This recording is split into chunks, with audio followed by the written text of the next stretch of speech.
همگی سلام. من پویانم. نه پانیا. امیدواریم که حالتون خوب باشه تو این روزهایی که یه ذره سخت میگذره. هممون تو خونه هامون افتادیم.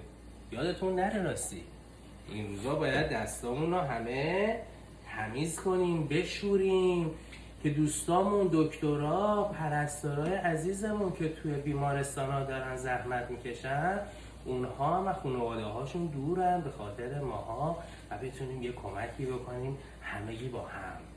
امروز میخوایم یه غذایی براتون درست کنیم که اولین بار آقای محمد قاسم خان در زمان ناصرالدین شاه اینو درست کرد. این محمد قاسم خان اون موقع حاکم والی رشت بود.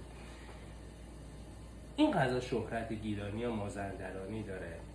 ایران دوستش دارم پانیا و منم میتونم به جرئت بهتون بگم شهرت جهانی داره. این غذا غذایی نیست جز میرزا قاسمی. یه جا داره ازتون تشکر کنیم بابت تمام مسیج های دلگرمانتون، ایده هایی که بهمون دادین، پیشنهادهایی که بهمون دادین و این اصلا به ما انرژی داد که کارمون رو بیشتر و قوی‌تر ادامه بدیم. میخوایم بهتون بگیم که یه دونه برنامه خیلی خوب داریم تو ذهنمون، در بین برنامه براتون توضیحش میدیم. خب الان زمان اینه که پانیا به ما بگه مواد مورد نیاز ما چیا هستش. پانیا این چی بود؟ نمک به مقدار مورد نیاز. این چی بود پانیا؟ جوجه. رب گوجه. تخم مرغ. من 3 تا 4 تا نگه داشتم به اندازه مورد نیاز. میتونی کم و زیادش کنی. این چی بود پانیا؟ فلفل سیاه. جوجه. گوجه و بادمجون. البته ما به خاطر اینکه بتونیم تایممون رو تو فیلم برداریمون سیو کنیم، گوجه و بادمجونمون رو کبابی کردیم روی باربیکیو زغالی. آفرین. سیر خیلی مهمه توی این غذا. بهتون یه پیچ داستانی رو بگم. توی میرزا قاسمی که من این اسم میرزا قاسمی رو گوشم میرزا قاسمی اعلی، ما چند تا روش پخت داریم ولی بهترینش که اون رو اعلا میکنه اینه که بادمجوناتون و گوجه هاتون رو روی منقل زغالی کبابی کنید. اون طعم دودی که به غذاتون داده میشه اینو اعلاتر میکنه. ولی اگر در شرایطی نبودین که بخواید آتیش درست کنید و اینو کبابی کنید، میتونید توی فر خونگی بادمجوناتون رو کباب کنید. بعضی از دوستان بادمجوناشون رو به اصطلاح از همون اول سرخ میکنن، انجام میدن. خب اونا هم خوشمزه است، باب طبعشونه، ولی ما در مورد اعلاترینش داریم باهاتون صحبت میکنیم. یه نکته کوچولو، بادمجوناتون رو که کبابی کردین وقتی از روی منقل برداشتین سریع بکنینش توی کیسه فریزر، بذارینش توی یخچال، به خاطر که بعداً پوستش رو خیلی نازک و راحت میتونین از روش بکنین که اصلا گوشت بادمجونتون بلند نشه. این نکته یکی از نکته‌های جالبشه. خب پانیا داری سیرا هم برای من پوست میگیری دیگه. ما میخوایم یه کاری کنیم، چون که پانیا خیلی دوست داره ایران رو ببینه، غذاهای ایرانی بخوره. خب ما الان خارج از ایران هستیم، میخوایم شما رو دعوت کنیم که غذاهایی که اسپشیالی یا خیلی به طور خاص خیلی خوب بلدین درست کنید و شاید برمیگرده به قومیتتون یا محل زندگیتون، مثلا جنوبی هستین قلیه ماهی خیلی خوب درست میکنین، یا میگو پلو خیلی خوب درست میکنین، یا شیرازی هستین کلم پلو خیلی خوب درست میکنین، برای پانیا درست کنیم، ویدیوهاتون رو برای ما بفرستین. خیلی حرکت با نمکی میشه. خب الان ما گالیکامونو که پانیا خانم برامون پوست گرفته، در مورد اگر بتونیم بسته این گالیکو داشته باشیم، در مورد گالیک چیز بهتون بگم. همیشه وقتی میخوایم سیرتون رو خورد کنیم، به خاطر اینکه عطرش بهتر بمونه، لبه چاقوتون رو برگردونین و یه ضربه به این صورت روش میزنین که این له بشه قبل از اینکه بخواین خوردش کنیم و اینو به صورت خیلی ریز ساتوریش میکنیم. نخود بدم. پانیا جون تو هم اینا رو برای من لهشون کن. گوجه هامونم میگیریم لهشون میکنیم به این صورت. و اما در مورد بادمجون هامونو شما کافیه به اندازه 3 بند انگشت کات کنید، نه بیشتر. بعد در جهت طول بادمجون اینا رو ساتوری کنید. شاید بگین که خب وقتی که با هم دیگه اینا هم میخوره دوباره قاطی میشه، نمیدونم شکلش رو از دست میده. بله باز داریم برمیگردیم صحبت بادمجون میرزا قاسمی اعلی. میرزا قاسمی اعلی باید بافت خیلی خوبی هم داشته باشه. مرسی. اینم بذاریمش اینجا. بادم گوجه‌مون هم که خوب اسمش کردیم پانیا. به این صورت این وقتی که میره توی پخت خیلی بافت جالب تری رو به ما میده. این بافتی که بعضی میندازن توی میکسر هم میزنن، به هیچ عنوان میرزا قاسمیتون توی میکسر میکس نکنین، چون تخم بادمجونتون و تخم گوجهتون رو خراب میکنین و اون توی پختتون تاثیر مثبتی نخواهد داشت. خب پانیا ببین توی مایتابه‌مون روغن نمیریزیم الان، فقط گوجه هامون رو میریزیم که خودت اسم گرفتی اینا رو لهشون کردی و گوشکو، خب که مقداری از آبشون بره. اوکی؟ بابا جان بگو. آیلین جان مسیج داده بود به شما. بله یادم اومد. مرسی آیلین جون که برنامه‌مون رو دیدی برای پانیا مسیج دادی. آیلین جون یک دختر خانم شیرین با نمکی از تهران از طرفدارای پانیا براش مسیج داده بود که برنامه ما رو میبینه و غذاهای خوشمزه رو میخوره. یه مقدار که آب گوجمون رفت بهش بادمجون رو اضافه میکنیم. قشنگ خانومم الان آب گوجمون تقریبا یه مقدارش رفته بیشترش، موقع اینه که بادمجونامونم بهش اضافه کنیم. حالا که بادمجوناتو اضافه کردی خب یه کوچولو نمک خب بهش میزنیم و زمان اینه که طعم عشق رو بدی. طعم عشق رو بده. یکی دوتا. این که زیادم بشه اصلا خیلی بهتر میشه. به به به به.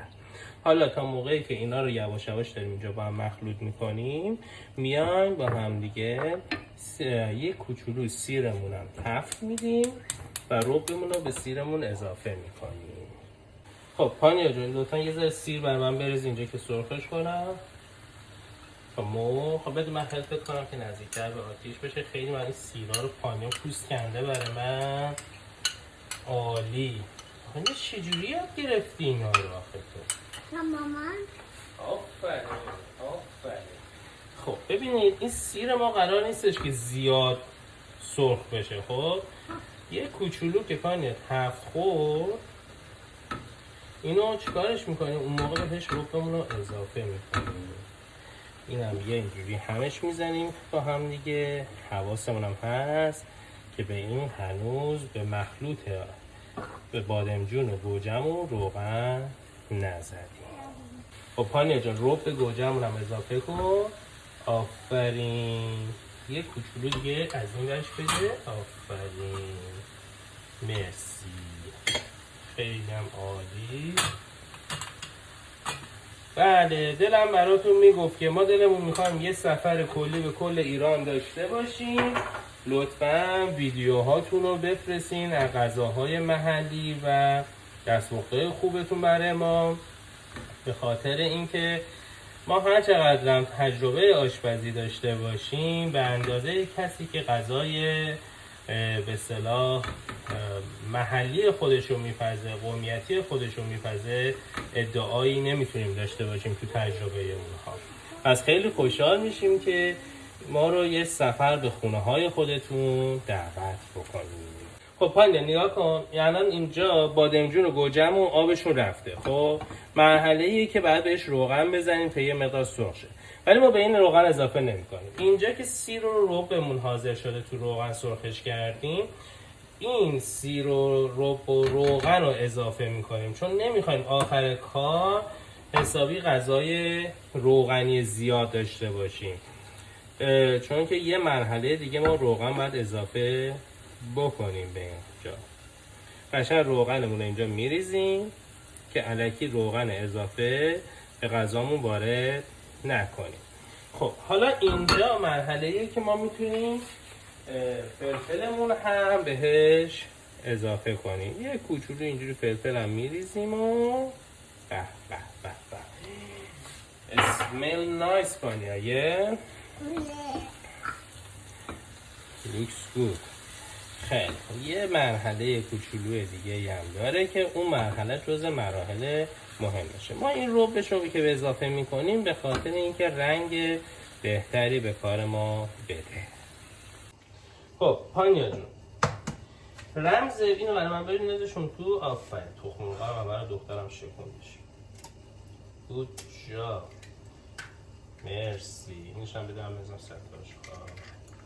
خیلی ببین پانیا، خیلی با تخم مرغشون رو میان با خود مخلوط گوجه و بادمجونشون سرخ میکنن. این کار اشتباهه، چون که هم بوی تخم مرغ میگیره، الان اینو کاش نداره، هم بوی تخم مرغ میگیره، هم این که رنگ میرزا قاسمی ها خراب میکنه، چون که میره داخل بافت خود بادمجون و گوجه و اصلا شما یک با میرزا قاسمی خوش رنگ خوشبو نخواهید داشت. باید چیکار کنی؟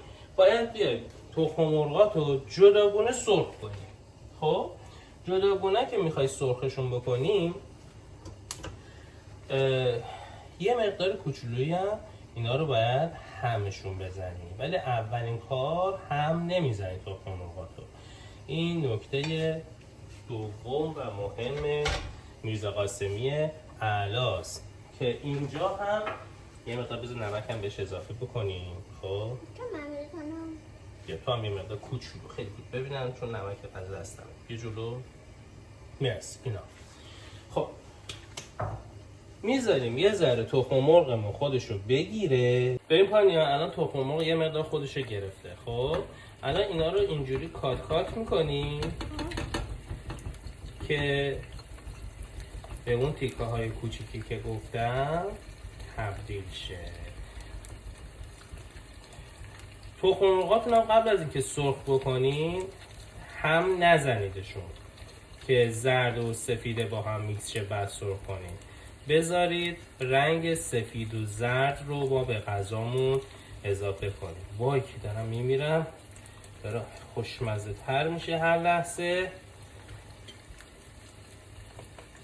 اصلا دیگه هیچی دیگه، من که رد دادم پانیا، دیگه رد دادم.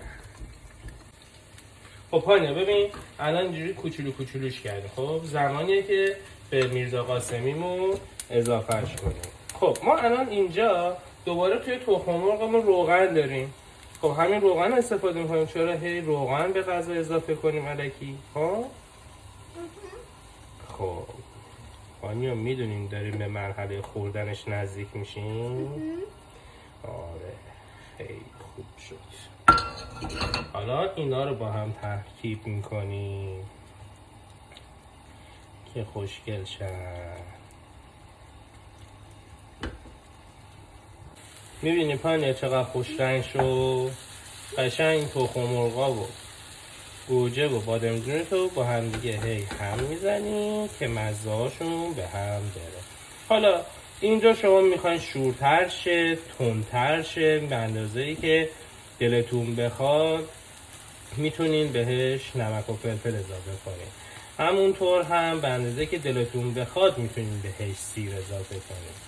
همونقدر هم به اندازه‌ای که دلتون بخواد چرب باشه میتونین بهش روغن اضافه کنین. پس آشپزی اندازه و مقدار نداره، فقط عاشقی داره. بعد عاشقش باشین، اندازش کنین، هی بچشینش، کیف کنین. پس نترسید، همین الان پاشین بریم تو آشپزخونه و شروع کنین. یه ذره طعم عشق فرش هم میریزیم توشو. تمام. خب اینم میرزا قاسمی اعلای ما که امیدوارم شما هم درست کنین و خوشتون بیاد و خیلی ترای کنین. خوده لطفا ویدیوهاتون رو برامون بفرستین، نظراتون رو بفرستین، ما رو با دوستاتون شیر کنین و معرفی کنین. چند وقت دیگه چنل یوتیوب اون درست میشه که آدرسش رو میذارم توی لینک همین ویدیو. دوست بود داشتی؟ عالی. اوکی گود بای. یادتون بمونه آتیش نسوزین because من پلیسم. Oh yeah, she's police. Okay.